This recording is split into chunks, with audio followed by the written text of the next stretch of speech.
Olá, aqui é a Paulinha do Vem Pra Nárnia e eu fui convidada pela Cabine Literatura para participar de um projeto que se chama Colaboração entre os Amigos Booktubers e foi feito um desafio para a gente falar sobre um livro de fantasia. Então o livro de fantasia que eu escolhi foi Kindred, né? Laços de Sangue, autora Morro Branco, e a autora é a Octavia E. Butler. Ela também viveu na época dos anos 70 e ela já faleceu, e é uma autora negra que lutou também no seu tempo e conseguiu buscar o que ela queria, que era ser escritora. Na época dela era muito mais difícil, imagine só. Mas ela foi aclamada e recebeu vários prêmios ainda em vida.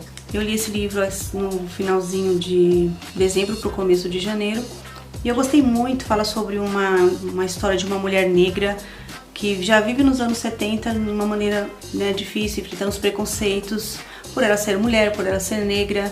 Só que acontece alguma coisa com ela que ela volta no tempo. Então ela volta lá na época da escravidão, em 1700 e pouco, e começa a ver como era a escravidão naquela época. E graças a Deus hoje não existe mais, né, assim, legalizadamente não existe mais, mas infelizmente ainda existe muitos tipos de escravidão. Mas ela chega lá e como ela é negra, então já encaram ela como escrava. Então ela começa a sofrer tudo que os escravos sofrem.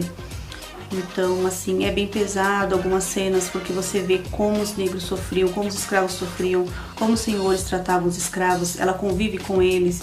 Então ela vê, assim, laços de sangue lá, né? Ela conhece algumas pessoas que são seus antepassados e começa a viver com eles. E aí quando ela volta aqui, ela fica pouco tempo, e sempre quando uma pessoa lá que tem um laço com ela, mas ele é branco, ele corre risco de vida, ela volta lá pro passado. Aí lá passaram muitos anos e aí a diferença é grande, mas sempre quando ele corre perigo, ela volta pra lá. Então ela vai ver a trajetória dessa pessoa, que é o Rufus. Ele é filho de um senhor de escravos, ele mora numa casa de escravos, né, uma fazenda.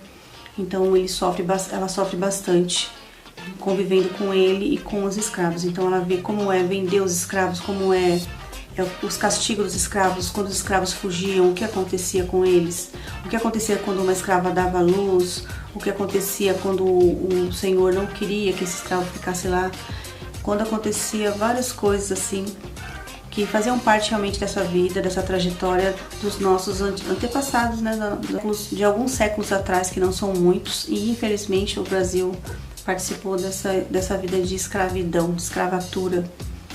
E é pra gente se imaginar e pensar como é conviver assim,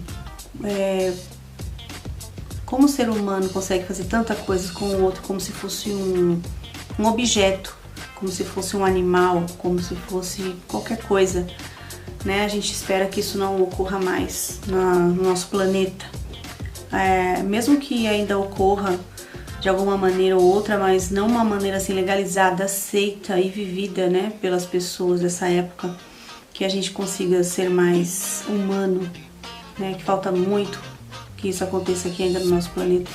Então esse livro, assim, é um livro muito importante, acho que todas as pessoas deveriam ler para poder ver e pensar como o ser humano é capaz de fazer muitas coisas horríveis e como o negro sofreu. E por isso que sim, eu apoio que tem que ter sim políticas que façam benefícios para os negros, porque é uma dívida tremenda, é uma dívida enorme que os brancos têm com os negros, que a sociedade tem com os antepassados, com as pessoas que perderam famílias, não tinham vínculo nenhum com ninguém, com casa, com lugar, com nada, né? E mesmo no decorrer dos anos, no decorrer dos tempos, ainda continua esse preconceito, esse racismo vindo de lá, vindo da escravidão. Ainda continua esse racismo, esse preconceito que atrapalha muita gente ainda hoje em dia. E principalmente a mulher, né? Sendo mulher já é difícil. Aí a gente imagina uma mulher negra, e hoje em dia também, infelizmente, acontece muito preconceito. Então é um livro assim da vida, é um livro muito importante que eu recomendo a todos. Muito obrigado, Cabine Literatura, por me convidar. E é isso, quem quiser se inscreva no meu canal, inscreva-se no canal do Cabine Literatura e até a próxima. Tchau!